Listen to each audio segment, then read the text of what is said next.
Well, the army has declared martial law.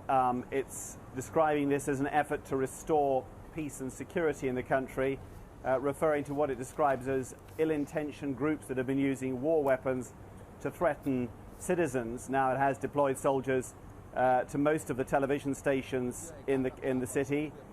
One of the pro-government red shirt channels is not broadcasting, but some of the others are.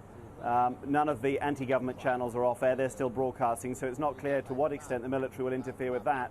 They are also blocking access to the main rally site for the pro-government red shirt movement outside Bangkok. There was always a likelihood that if there was anything like a coup, and they're stressing that this is not a coup, a full coup yet, that the red shirt movement would respond, so they've moved in to control access to that site. Beyond that, it's not clear quite how this is going to operate. The army now is in effect in charge of all security. The police will no longer run security on the streets. We'll see a lot more soldiers around. But the government has stressed that it is still in power, that it has not been deposed in a coup, although it has said it was not consulted about this move. And certainly, given that there was no particular tension at the moment above what's normal in this crisis, this was a surprise move. People were not expecting it. And what's the general mood, Jonathan? Because I understand anti-government demonstrators have vowed something that they're calling a final battle in the coming days to topple the Prime Minister. Are you sensing that things are building to something of a crescendo?